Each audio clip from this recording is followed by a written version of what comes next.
저는 최근에 이 국제 정세라고 하기에 너무 가벼워요. 이 변화되고 있는 것이 너무 큽니다.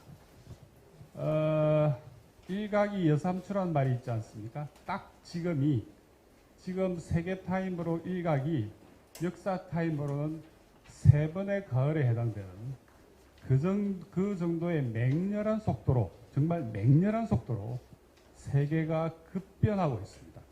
하루하루가 그야말로 일어나면 뭐가 바뀌어져 있는 그런 상황입니다. 어쩔 수 없이 이 국면에서 우리는 스스로 물어봐야 합니다. 무슨 노래 제목 같은데, 우리는 미국 없이 살 수 있는지, 이 급변하는 세계 질서 속에서 우리는 미국 없이 살 수 있는지 이제 스스로 물어봐야 될 때가 아닌지. 전 세계 인구의 90%가 정확히 약 87%쯤이 미국의 대러시아 제재를 거부하고 있습니다. 왜 이럴까요?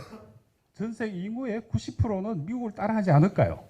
그 중에 끄트머리에 10여 프로에 끼어서 상상백인, 명예백인인 우리가 왜 앵글로색슨 쪽의 뒷꽁무니를 따라다니는지 이제 물어봐야 됩니다. 왜?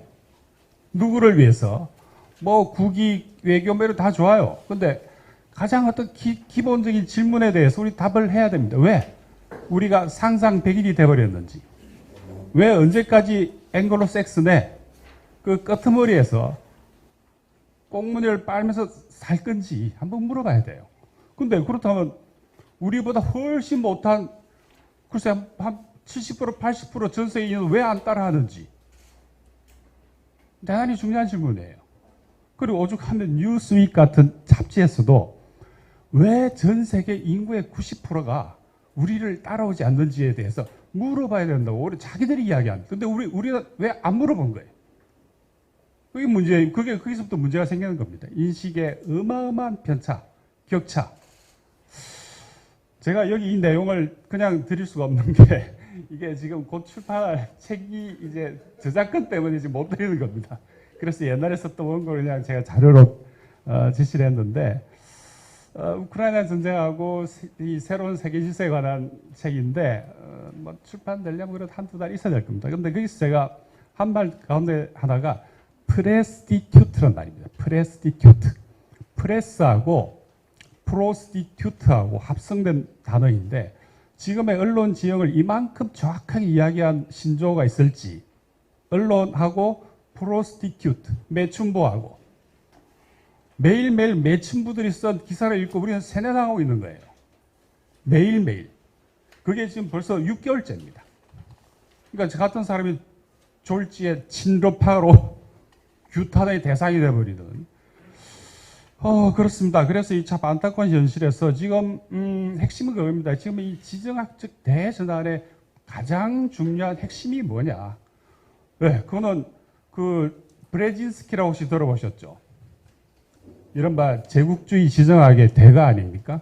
그 대가 중에 한 명이 키신저 아직도 살아있어요. 그리고 또 그 대가 중에 한 명인 미어샤이머 교수는 여러분들이 자주 볼 겁니다. 시카고 대학에. 그 양반 역시 제국주의 지정학의 대가로 봐야 되죠. 이 사람들이 공통적으로 이야기하는 건, 아까 우리 김준영 원장도 말씀하셨는데, 미국 외교가 러시아하고 같이 가야 되는데, 러시아를 적대시함으로써 중국하고 러시아가 붙어버렸다는 거죠. 그런데 중국하고 러시아가 전략적 협력이죠. 아직까지 동맹이라 말은 어렵습니다. 자기들 스스로 세미 얼라이언스를 부르는데 반동맹이죠. 반동맹. 거기에다가 이란이 붙었어요. 그러다가 아까 이야기한 인도가 아주 재밌습니다. 지금 스탠스가. 인도는 절대 미국 따라 안 갑니다. 인도하고 중국 사이가 안 좋죠. 그런데 지금 인도 가는 게 밸런스입니다. 그게 밸런스예요. 전략적 균형자죠. 다시 말해서 중국하고 러시아 국력 차이가 크지 않습니까? 그러니까 인도가 러시아에 힘을 실어주고 있는 거예요. 그러면서 균형을 맞추고 있는 겁니다. 그렇게 본다면 전 세계의 지정학적 현상은 미국을 한편으로도 다른 중러, 이란, 또 인도, 브릭스 등등. 왜 그럼 브릭스 국가 왜 다 미국 따라가지 않고 일로 와 있는지. 그래서 세계 인구의 90%가 미국을 따라하지 않는 거예요. 그 이유가 있을 거 아닙니까? 뭔가를 보고 있는 거예요. 우리가 못 보는, 우리가 안 보는, 그게 핵심입니다. 그래서 지금 이 지정학적 그 양극화, 일종의 양극화 구조 속에서 본다면은 브레진스키라는 사람이 그랬어요. 불만의 동맹. 그러니까 이데올로기가 아닙니다. 지금 중요한 건 이데올로기 아니에요. 불만의 동맹들이 중국, 러시아, 이란이 힘을 합하는 게 미국에서 최악이라고 그랬어요. 지금 최악입니다. 패권은 군사적, 정치적 의미에서부터 무너지기 시작하고 있는 거죠. 뭐 그렇다고 해서 내일 골로가고 모레 골로갈 그런 이야기는 아니에요. 오래 갈 겁니다. 그 오래간 그 기간 동안 우리는 끊임없이 시달릴 겁니다. 전쟁 위협에. 그렇지만 지금 이 기울어진 패권을 복구하기 위해서 미국이 내세운 그랜드 스트래티지가 첫 번째가 글로벌 나토입니다. 나토가 여기 왜 옵니까? 아시아에. 아무 이유 없어요. 나토는 북대서양 유럽 동맹이에요. 그런데 아시아로 끌고 오는 거죠. 그런데 아까 제가 말씀드린 것처럼 중러, 이란, 인도는 그때 뭐 전쟁까지 도와주는 그런 건 아니고요. 이 구도에서 본다면은 이 나토가 유럽에 있어야 될 걸 아시아로 끌고 올 수밖에 없는 건 미국이 그만큼 약화되었다는 이야기죠. 거꾸로 이야기하면. 예. 그게 글로벌 나토가 첫 번째 그랜드 스트래티지라고 하면 두 번째가 저는 이렇게 이름을 제가 붙여본 겁니다. 동맹 궁피파. 동맹을 빨아먹는 거죠. 혹은 다른 사람 이야기를 빌자는 착취적 패권이라고 합니다. 그만큼 동맹의 정당성을 훼손하는 거죠. 스스로 약해지고 있는 거예요. 단적으로 그 동맹 빨아먹기, 동맹 착취, 그 대상 중에 하나가 한국이죠. 치포. 그런데 한국 자본은 여기에 대해서 왜 찍소리도 못할까요? 아주 간단한데 원리는. 치포, 그 다음에 일본, 그 다음에 독일입니다. 최근에 랜더 연구소가 뭐 올해 초에 비밀 연구원이 나와가지고 세계가 발칵 뒤집혔어요. 한국만 조용합니다. 무슨 내용이냐면 독일을 망가뜨려서 독일이 망가지고 산업 기반이 망가지면 지금 미국이 이 자금 한때 너무 많이 풀었잖아요. 근데 이제 다시 빨아들이고 있는데 그 강달러 제일 중요한 포인트가 독일 경제를 무너뜨리는 겁니다. 이번에 가스가 누가 깼습니까? 뭐 독일 사람 여론조사니까 90%가 미국을 찍더라고요. 봤는지 증거를 봤는지 모르겠어요. 어쨌든 나 굉장히 재밌어요. 어떻게 90%가 다 미국이 가스를 깼다고 생각하는지. 뭡니까? 가스가 깨고 나서 미국산 LNG 비중이 폭증하고 있잖아요. 사실상 그 러시아산 가스는요, 이제 비중이 10%밖에 안 돼요. 근데 미국산 LNG 가격은 러시아 파이프 가스보다 7배입니다. 근데 유럽 경제가 견딜 수 있겠어요? 독일 경제가? 무너지는 거예요, 지금. 사상 최악의 지금 적자로 가고 있지 않습니까? 유로화 폭락하고 있잖아요. 그렇게 본다면은 이번 전쟁을 통해서 단단히 한번 보고 우선 패권 유지의 자금줄 혹시 그러다 한국까지 끼우면은 그래서 이 상상 백인의 나라 일본하고 한국이 여기에 IPEF나 이런 걸 통해서 또 같이 도와준다면 한번 해볼 만한 게임 아니겠나.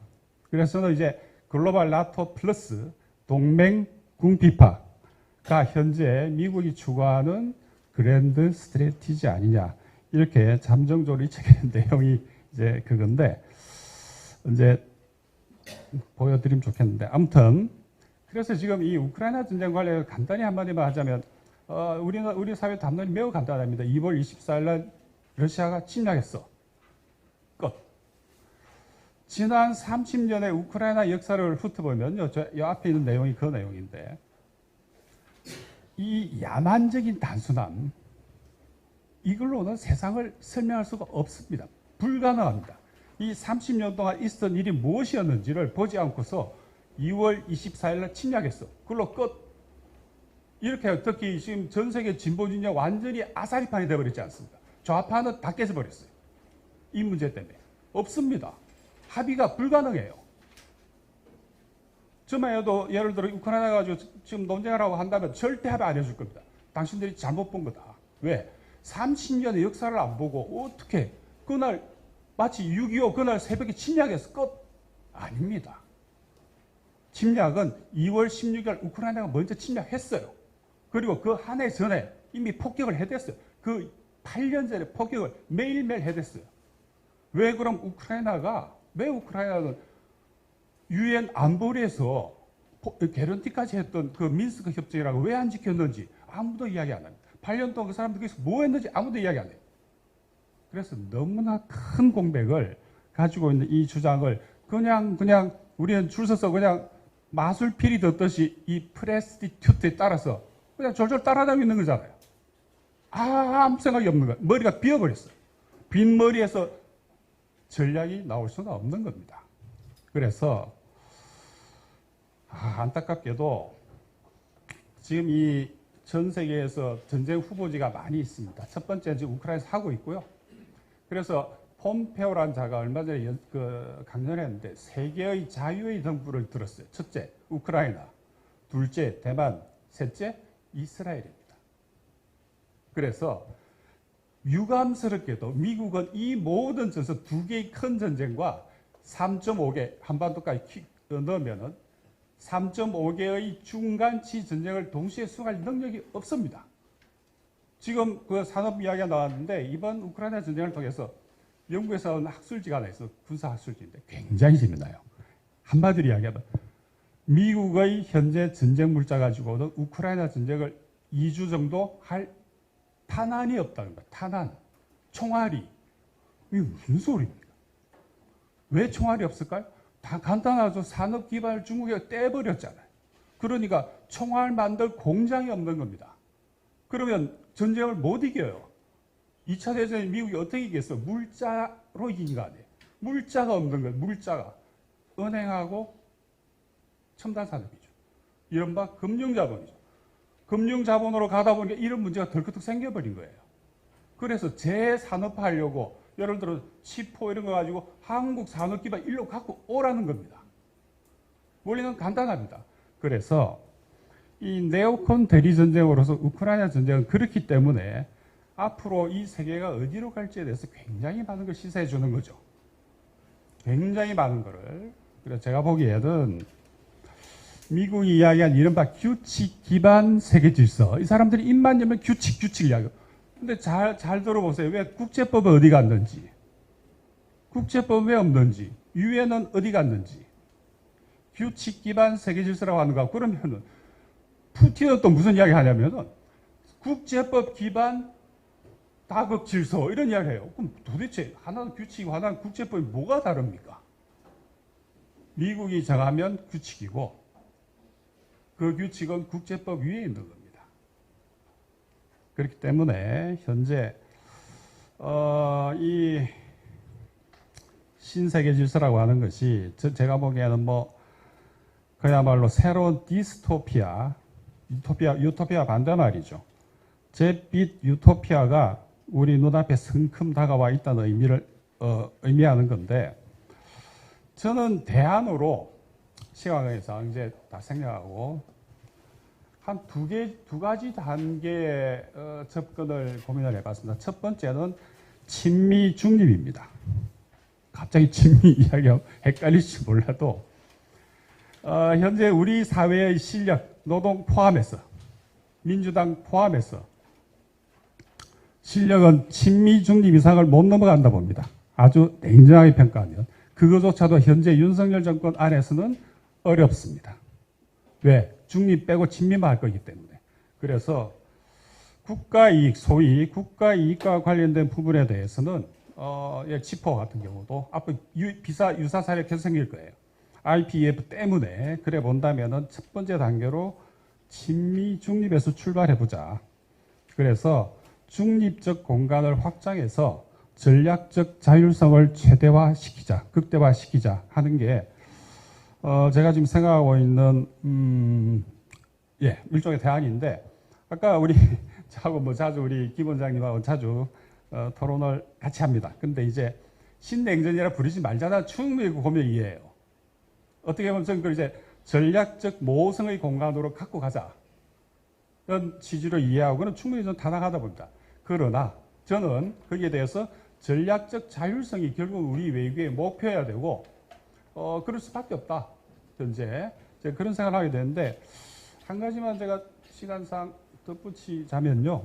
그 아까 신세계 질서라고 하는 것이 어떤 지정학적 구조 변화에 의해서 이 도출이 된 거고 그렇다면은 중국과 러시아는 뭘 하려고 하는 건지 다시 말해서 다극 질서는 좀 더 정의로울 수 있는지에 대해서 질문을 해야 되는 거죠. 좀 더 좋아지는 건지 예를 들어서 글로벌 사우스 제3세계죠.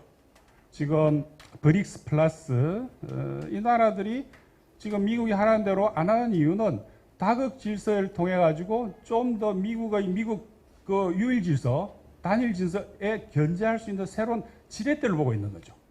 그리고 더 많은 기회가 올 거라고 하는 거를 거의 본능적으로 알고 있는 것 같아요. 그동안 500년 동안 당했지 않습니까? 500년 동안? 이제 본능적으로 아는 거예요.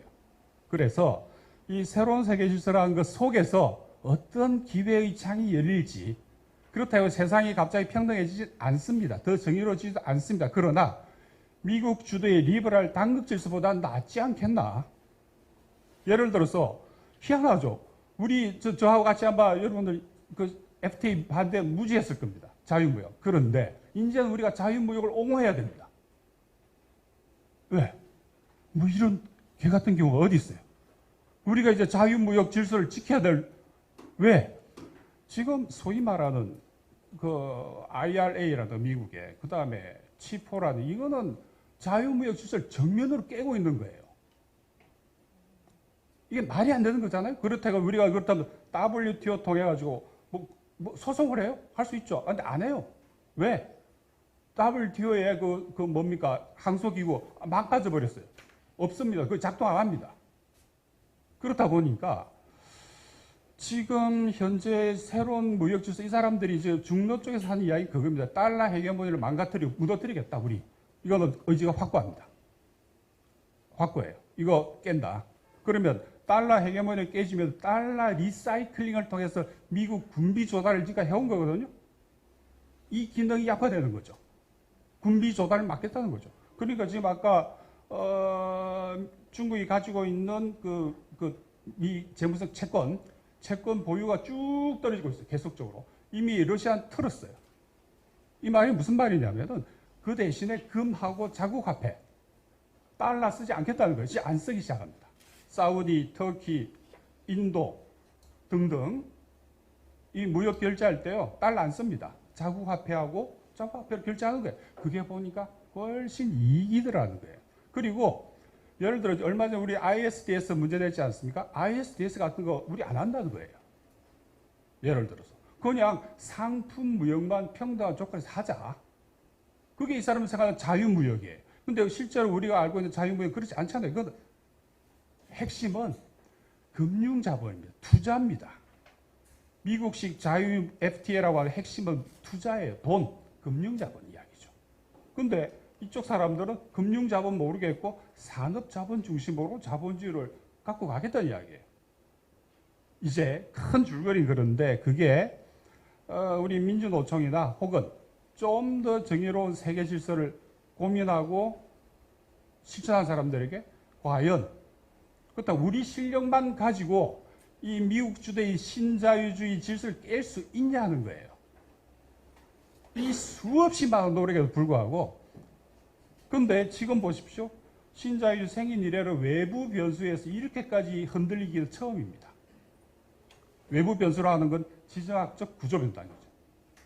그렇기 때문에 저는 그런 사람들 이게 다 우크라이나 전쟁하고 연결되어 있는 이야기도 하지만 이 문제를 우리 새로운 세계 질서를 고민한다고 할 때 특히 우리 예를 들어서 노조 입장에서 노동의 관점에서 본다고 할 때 그렇다면 이게 어떤 건지 아마 이 부분에서는 이 글로벌 사우스 그러니까 제3세계죠. 과거에 하고 아마 동의되는 부분이 저는 적지 않을 거라고 봅니다. 그래서 결론적으로 그렇습니다. 갑자기 요즘 미치광이 푸틴이 하는 말을 여러분들 혹시 자세히 읽어보시면 굉장히 재밌어요. 굉장히 진보적이 됐습니다. 무슨 푸틴이 진보예요? 상황이 이걸 만들고 있는 거죠. 미국하고 싸우다 보니까 야, 어떤 데 보면 막 선을 넘어간 발언도 막 나와요. 푸틴 같은 보수주의자가. 그러니까 아무 좀 희한한 세상입니다. 아무튼 그래서 예, 제가 뭐 정리를 하자면 이 새로운 국제 질서, 그중에 특히 경제 질서라는 측면에서 본다면은 분명 과거에 제3세계라 불렀던 글로벌 사우스 쪽에는 더 많은 기회의 창이 분명히 저는 열리고 있다고 봅니다. 그와 동시에 지금 유럽의 좌파들은 거의 아싸리 다 완전 모래알이 돼버렸어요. 모래알. 정말 난감한데, 그래서 이 전 세계 진보 진영들이 그러면은 이 문제에 대해서 어떤 통일된 입장을 가질 건지 우선 각자의 이익에서 출발해서 서로 공감대를 넓혀가자 하는 것이 가장 현실적인 대안이라고 봅니다. 그리고 아까 뭐 외교적인 노선의 부분에서 좀 서로 다른 말씀이 나와야 됩니다. 저 같은 사람 입장에서 볼 때 아까 친미 중립에서 전략적 자율성 극대화로 가자. 뭐 그런 이제 대안 컨셉을 가지고 있는데, 노동의 과정에 좀 더 한 걸음 더 나가는 그런 어떤 대안 컨셉을, 신세계 질서에 대한 대안적 컨셉을, 좀 만들어야 된다고 봅니다. 예. 여기까지입니다. 감사합니다.